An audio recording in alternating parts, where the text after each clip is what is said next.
Hello guys, my name is Konstantin, I am from Moscow, Russia, and today I will give a talk about multi-network Ethereum dApp in Raku. dApp, I mean decentralized application. First of all, I would like to thank all organizers, speakers and attendees. You are all great and I am really happy to be a part of the first Raku conference, and it's absolutely fantastic to be on one stage with you all guys. Okay, let's start with my talk. In the beginning, I would like to speak a little about Ethereum ecosystem, and I will start with Ethereum Networks. As you see on this slide, we have 5 generic networks. The most important one is the main network. It's the lead newsmaker from Ethereum. If you read news about Ethereum currency rates, fund transfers, or unauthorized withdrawals for $100 or $1,000, be sure that's news from the main network. Ropsten is just a mirror for main network for test purposes. This testnet uses proof of work algorithms. Ether costs nothing there, so it's used just for developers and testers. Maybe you heard something about hard forks or related things. Before deployed to main network, all updates, hard forks, fixes or whatever, are tested in Ropsten. Other networks, Cohen, Rikibai and Gurley, are proof of authority consensus algo driven. The basic difference is the clients that are supporting. Cohen is for Open Ethereum, Rikibai for Get, and Gurley is a multi-client test network. The heart of blockchain and Ethereum as well is decentralization. We can improve this decentralization on network level. Ethereum blockchain could be much more decentralized if we use a mix of main network, public test networks and private network. This is just one more step to next level of decentralization. It makes possible to increase the resilience of our distributed application against the network attacks or their natural degradation. So if you follow news from Ethereum, you know a few milestones in the life of test network. DDoS attack to Ropsten in 2017 and Swan project test on Gurley this year. In case of Ropsten, attacker inserted state bloat or spam blocks that were very slow to process, requiring a lot of CPU time and memory resources. Thus, syncing an Ethereum client to Ropsten testnet became slow and consumed excessive disk space, about over 10 gigabytes. When we have Swan project on Gurley, the network was overloaded for 4 weeks. Average block time was about 35 minutes. It's very slow. So in this case, when your application, decentralized application, uses just one test network, if network is down or under attack or under the spamming, your application is down too. But when you use a couple of networks, a mix of the networks, you can you can simply switch from one network to another, and there is no outages, there is no any issues. Your application is working as expected. Here is the just comparison slide with the infographics. As you see, in Rikibai test network we have average block time in 15 seconds, and in this time in Gurley we have a 6 minutes average block time. It's very slow.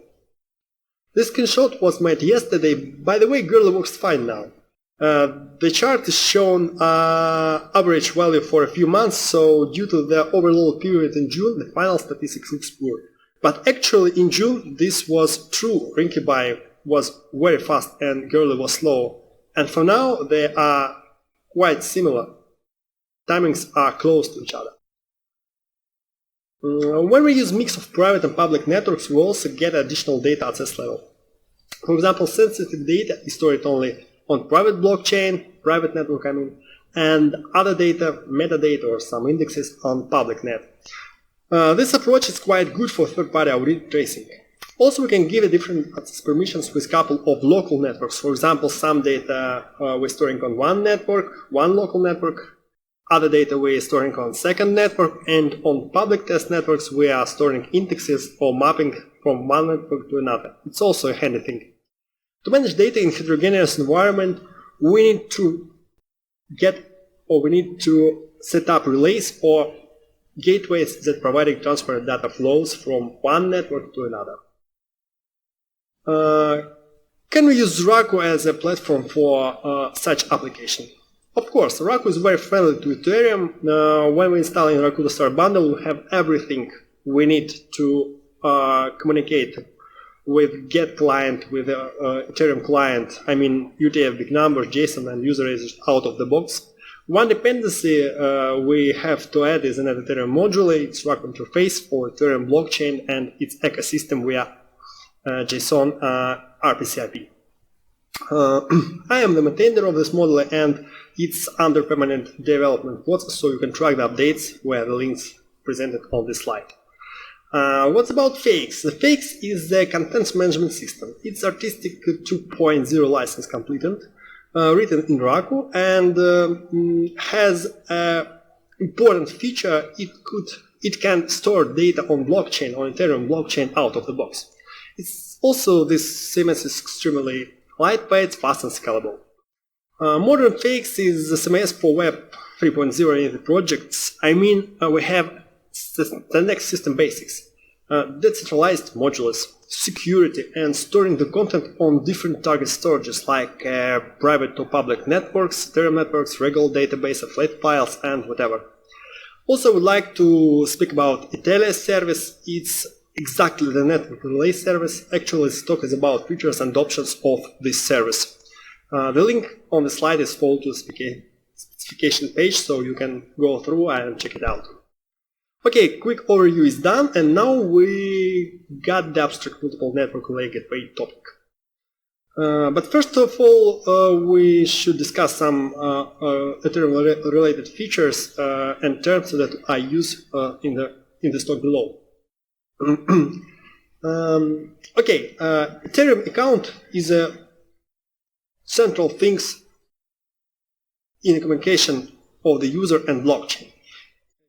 The account is an entity that can send transactions and has a balance. An account has an Ethereum address, like an inbox has an email address. So you can use this address to send funds to account or do withdrawals or whatever. The wallet is a product that lets you manage your Ethereum account. It allows you to view your account balance, send transactions, and do any activity related to account. There are a few types of the wallet. I mean physical account, physical hardware wallets. It's like a USB sticks with a cryptographic algorithm and chip on board. Mobile application makes your funds accessible from anywhere via the smartphone. Web wallets let you interact with the account via the browser. For example, I use MetaMask Firefox extension. And desktop application, if you prefer to manage your funds from your operating system like Windows, Linux, or MacOS. Ethereum currency units are Ether, Gwei, and Gwei. Gwei is the smallest one, Ether is the greatest. The Gwei is somewhere in the middle. So when we speaking about the faucets, Ethers on testnets on test networks has no real value. Therefore, there is no markets for test network Ethers.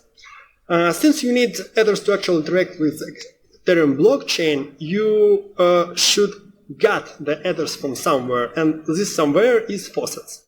More faucets are the web applications where you can input your account address and get some Ethers on your balance.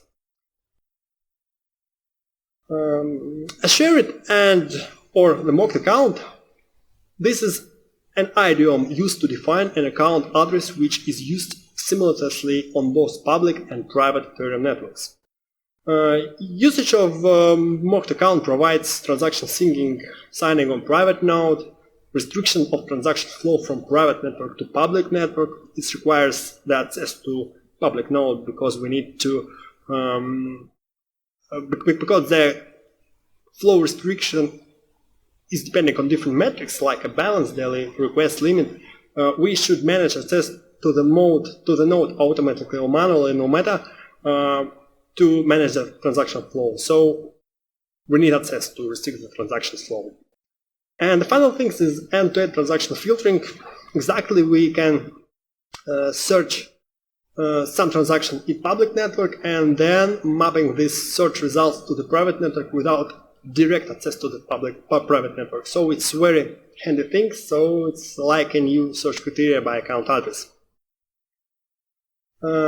Access to the public network could be granted by local node or cloud node. Okay, what mean local or private node? Is a node to access Ethereum public network from your own local network, local area network. And the cloud node or public node is a node to accessing Ethereum public network from remote service or remote server or remote cluster with a service. I mean cloud service. The cloud service are in full smoke, POC network or whatever. And of course, obvious disadvantage of the local node is a maintenance, setup, and configuration of data health monitoring. So if you have your own node, you should be an administrator, you should keep an eye on how it works and whatever. Also, there is an economic reason. Full node requires sufficient disk space. For example, full girly test network node consumes about 50 gigabytes of disk space, so you should use advanced VPS plan for this task or use own server, but it will impose additional financial or organizational costs. Is it means that we should stay cloud? No, actually cloud nodes have also specific restrictions. For example, the cloud services limit their daily requests, make limits for daily requests. They restrict access to the node logs. For example, you can get logs just for yesterday or for last week, but you can get logs for an exact period in past or for a year, for last year or whatever, because the logs are not storing on server for a long time. Of course, the bad thing is that authentication is disabled on cloud services due to security reasons. We have bandwidth and speeds issues because one day we have cloud service has a lot of requests, on the second day there are no any requests, so one day it works fine and one day it works very poor. And third-party dependency, it's also important things. For example, today you got a free plan and tomorrow you got an email, okay, no free plan available, please pay. So it's also a risk. Let's consider some problems of transaction syncing.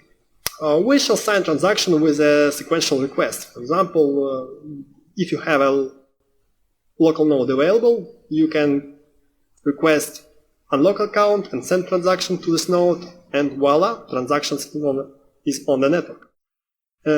If you have available local node without authentication, you can also do much more tricky things. You can unlock account, sign transaction, and then send raw transaction to the node. While you're performing signed transaction, you can prepare the valid data to be signed. So it's also a tricky thing.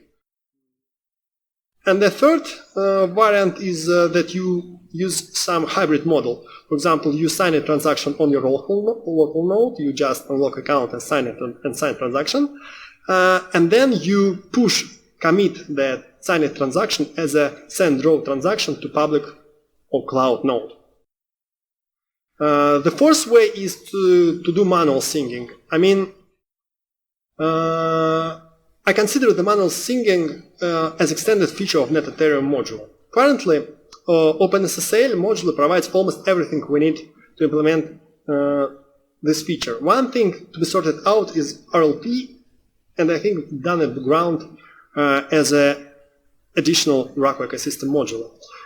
What I mean, your application or your module should support all crypto algorithm using for transaction syncing, and you just call your local method or your local functions to gather signing data, and then you just finally request send raw transaction to the public node. Actually, manual transaction syncing must have feature because if we are relying data from private network to public one, we should have live local power node. So single transactions where JSON RPC API is available out of the box. And you can ask me, why do we need manual syncing? Well, the main advantage of manual syncing is the speed and performance increasing. By very average estimation, we will get at least 2 times speed increase if we will sign transaction manually.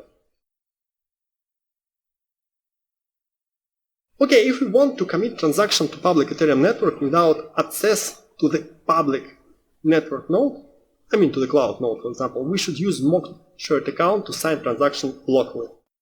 In Ethereum, we have private key assigning to the account. This key is secret. So if someone will get access it, all will get it, he will get access to account and funds, and this fund can be easily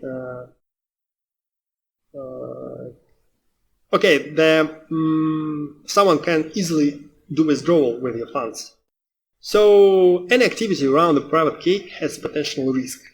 Don't share the key or store the key on unsecured devices or services. You can lose all your funds, so keep in mind this warning. Actually, key file is an encrypted private key with some encryption details like initial vector or whatever. And what to use? Key file, key store file, OP private key to share to mocked account. Behind it's no matter. It's no matter what to use, because if you have key file, you can add new account on the fly. It's just copying the key store file to the specific folder of your client. And if you have a private key, you can easily generate the key file. By the way, you can put a new password to this key file. So this is the method which provide the tools to update your password. And with simple Node.js script, it should be easily done. Look at my example.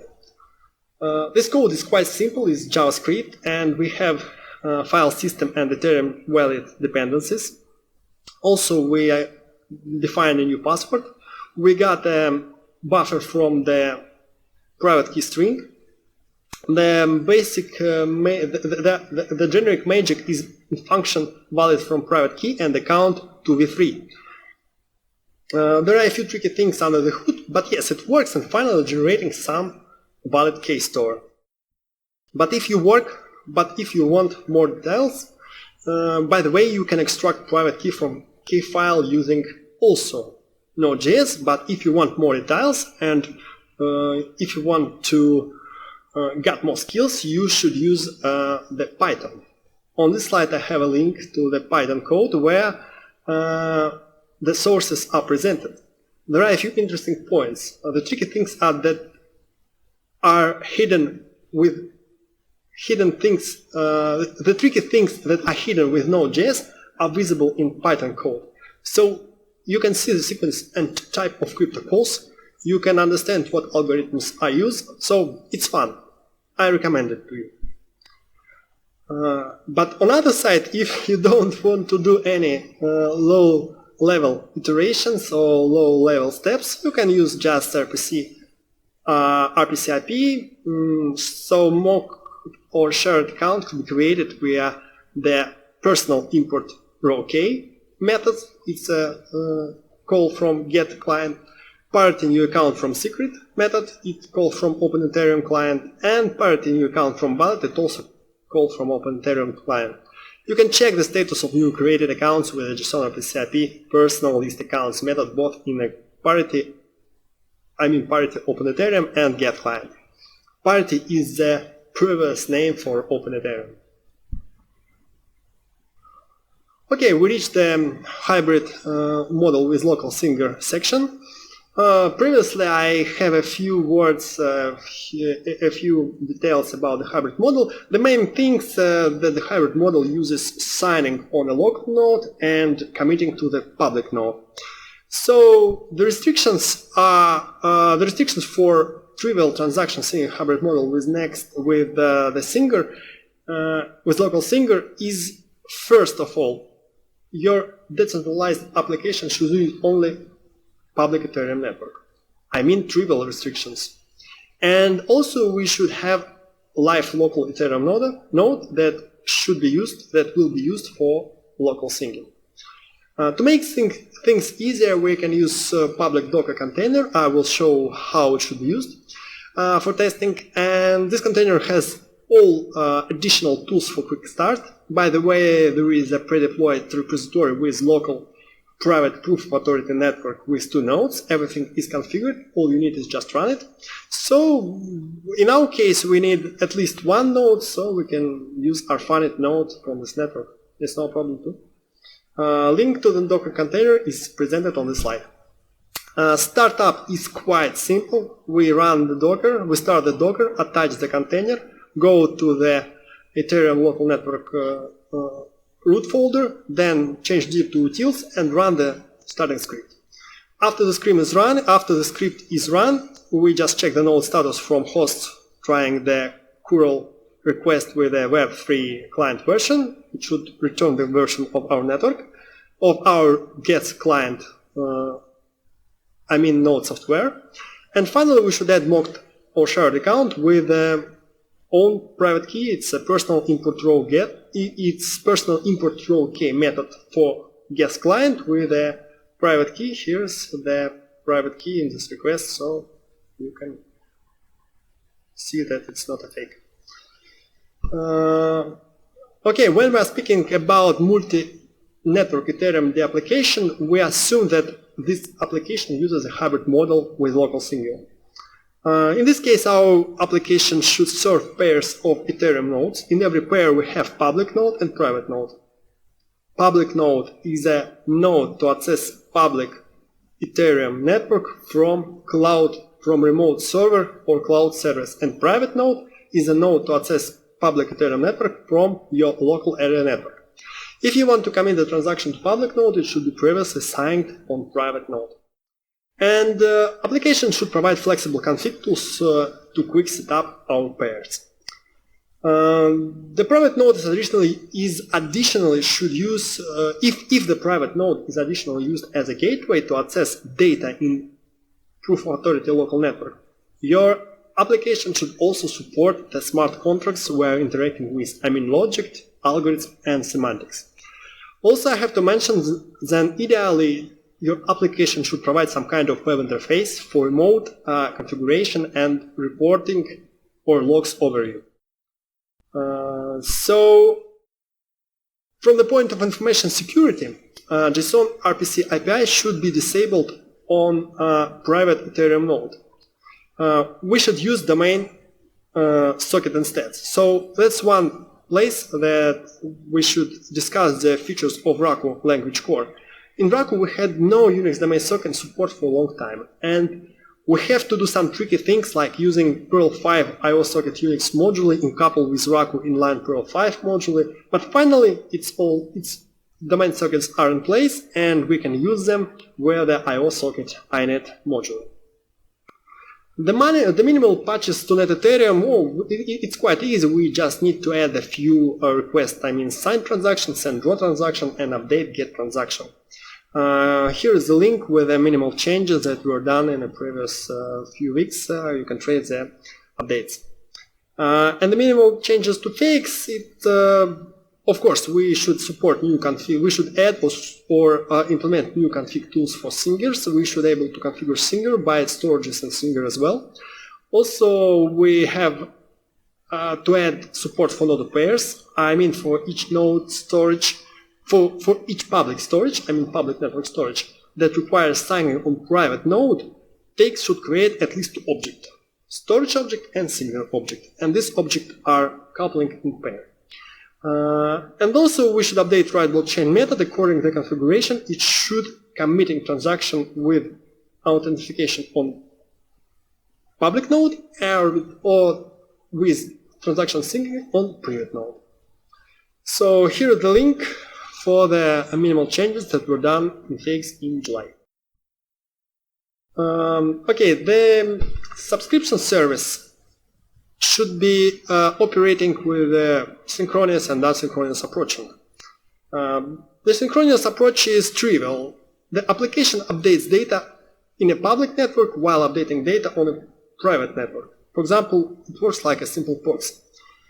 And the asynchronous approach assumes that the application runs exclusively on a private POE network. We do not know anything about the public network. At the same time, we have an extended service that's working in the background and has been subscribed to events or selectively, depending on the settings, generated by smart contracts. When the event appears, the node software launches a hook, and our service will handle this hook and the data as well. Processing should be done in a specific corresponding or universal handler. Again, what's about Raku specifics? Yes, we got Unix domain sockets because subscription with the Ethereum client should be done via Unix domain sockets. And we got a multi-threading for parallel events processing. Unix domain sockets are in place in EOSockets.net, and multi-threading also is out of the box on Raku. We have low-level threads and high-level promises, suppliers, and whatever in Raku out of the box. Also in Raku system we have a handy modular Unix daemonize, but actually this model not works for me on my day-to-day distro. I use Fedora. We have some problems with test, and also it reported in issues. But this module is very handy. It allows to start daemons and provide additional tools like log files and controls, some must-have controls like isalive, terminate, and whatever. So I think it's a good idea to reanimate this module and get it work for now. Subscription prototype consists of a starter script and a couple of Raku's helper scripts. For example, one helper is used for private node request, and the second helper is used for public node request. The public request script uses some modules from Pheix, so it could be said that this prototype also integrated with Pheix. Start the bash script is extremely simple logic. It works in infinity duty loop with a few stages: subscribe, filter, execute. Relying on filter matching, we execute one helper or another helper. It's very simple. Okay, what's about the demonization of port forwarding? Yes, we can.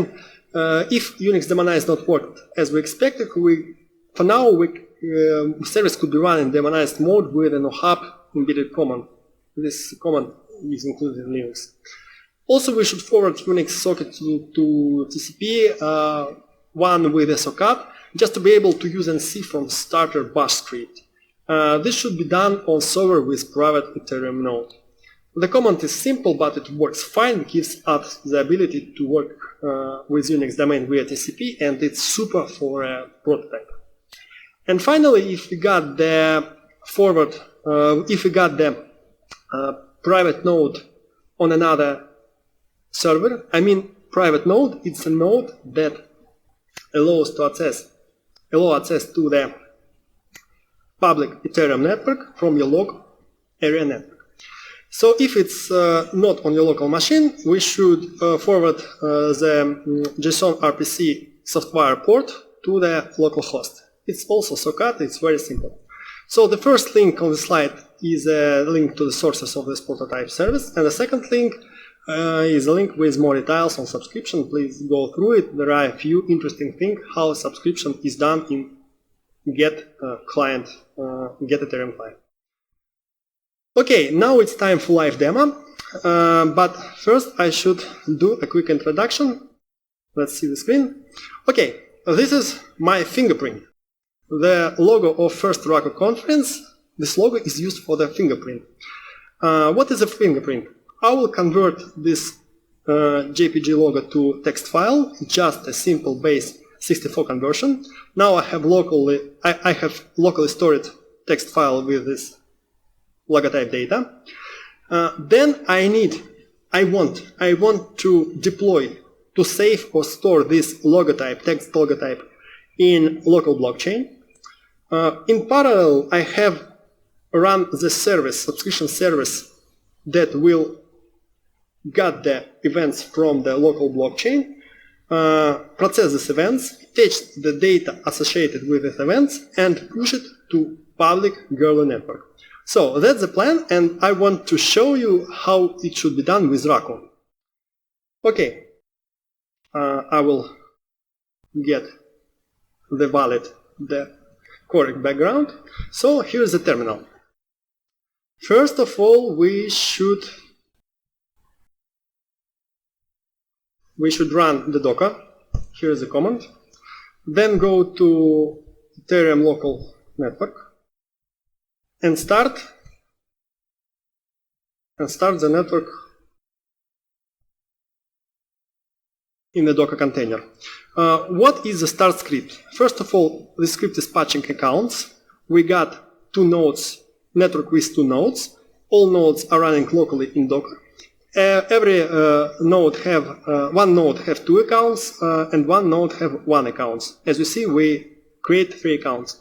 Next thing, after patching, we start up the entities of the nodes, and then binding these nodes. Binding is useful. A binding should be done because without the binding, our blockchain will be frozen.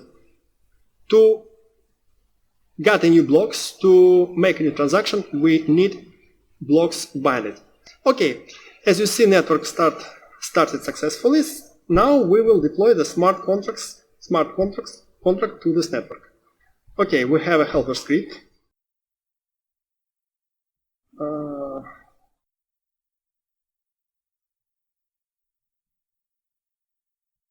Helper script run. First argument is a root directory of our private local network. Second argument is our smart contract root folder. And third argument is a script with the test statements. Okay, let's start.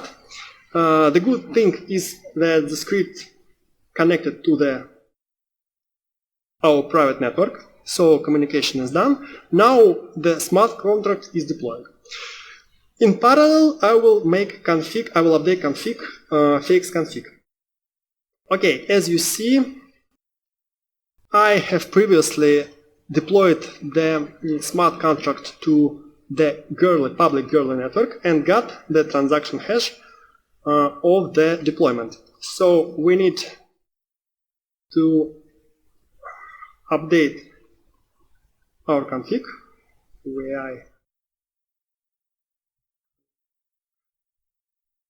Okay, first one for Goerli local storage. This is transaction hash.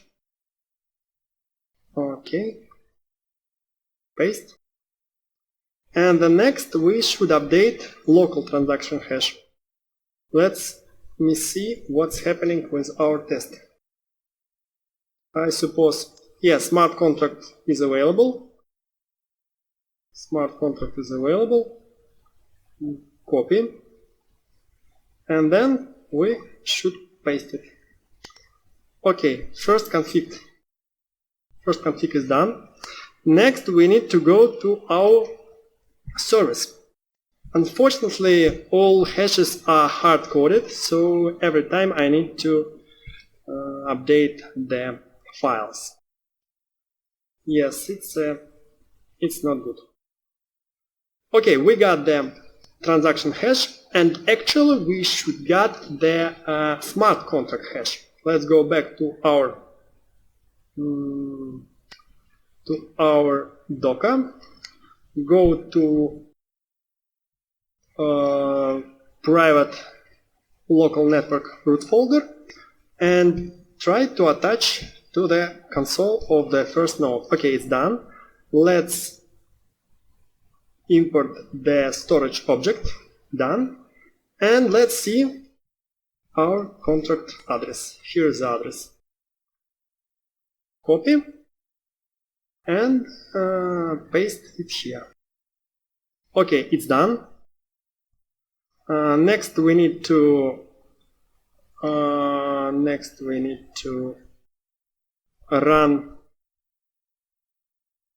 run the proxy of, next we need to forward the Unix domain socket to the TCP port. Yes, it's done. Good. Next we should run our service, subscription service. Yes, it's run. Next we should check if everything is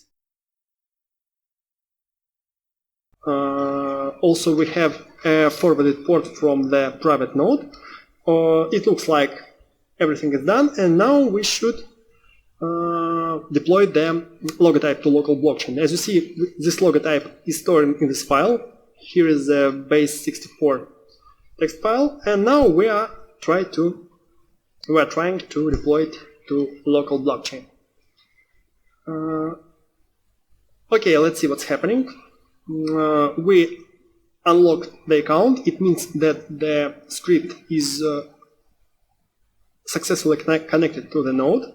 Now we are deleting any data from our blockchain.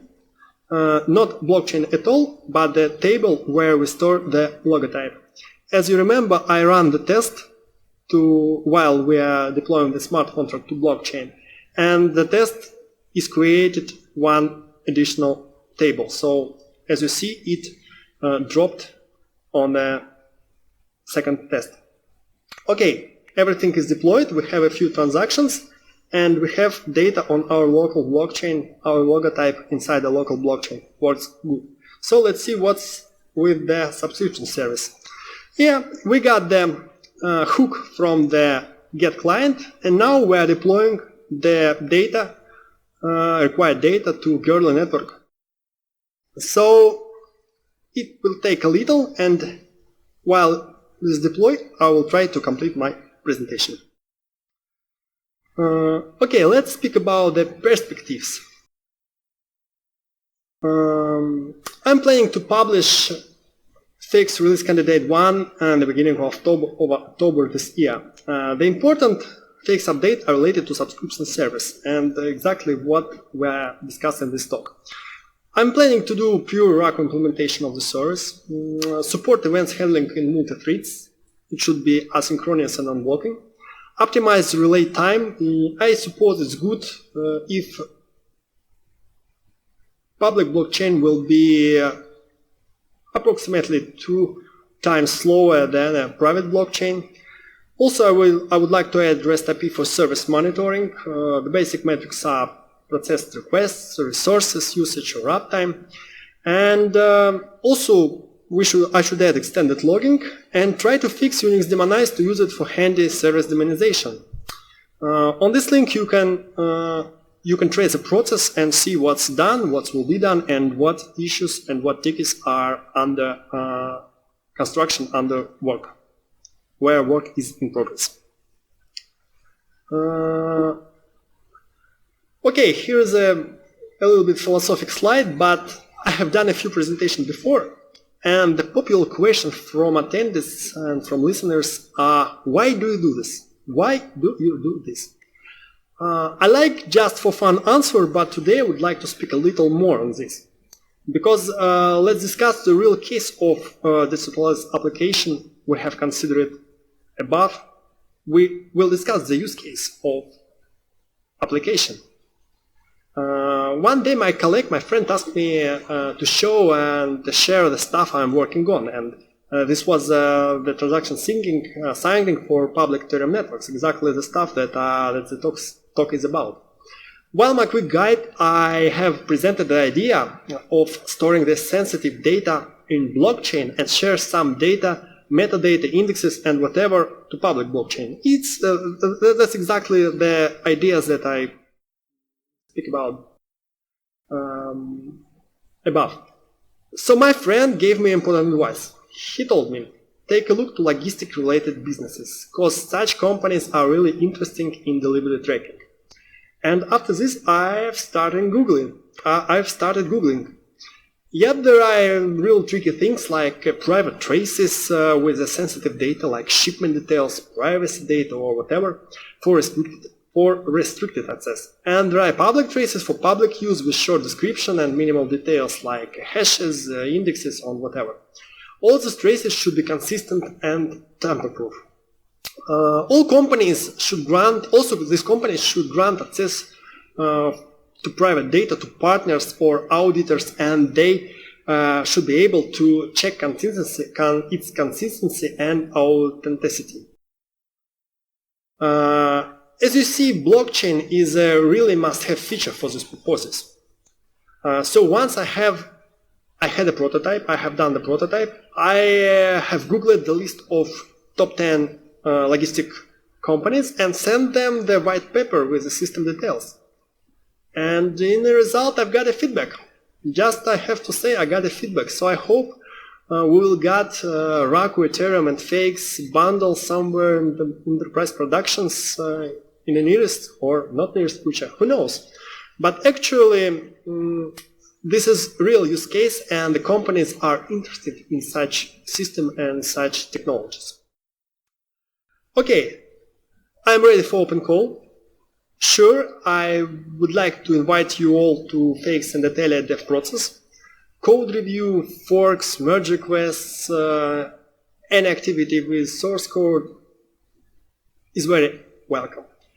You can follow the links presented on the slide. Also, I'm open for discussion.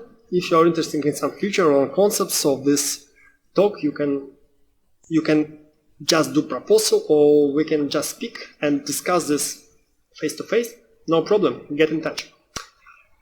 Actually, I'm open for donations. Any details about donations are on official Pheix website. This is the first link of the slide. And okay, that's all. I would like to thank organizers and attendees once more. Would like to say special hello to Andrew Shitov. So let's see what is about deployment. Okay, as we see, we have not deployed one part of our logotype. It's no problem. It's under deployment. Let's go to the login to my private node. Okay, I'm on it. Let's attach console, password. Okay, let's see.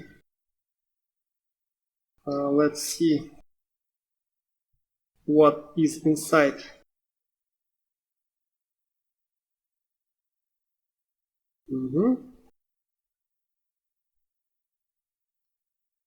Let's see what is inside the storage object. Okay, let's import storage, check E40, yes, deployment is done well, storage as well.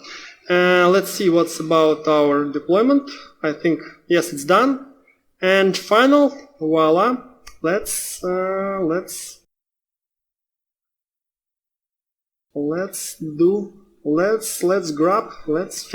the logotype from the blockchain. Okay, here is the base 64 code. Okay, let's copy it.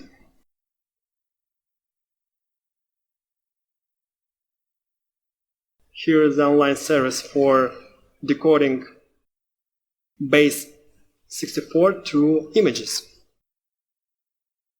Yeah, it's done. You see, our logo in blockchain, it's officially stored to Gerlo network, and here's the associated transactions. As you see, we have about 11 transactions for this logotype, so it will be stored in blockchain until the Ethereum is alive. And I think it's forever. So guys, that's all from my side. Thank you for your attention. If you have any question, you are welcome. See you.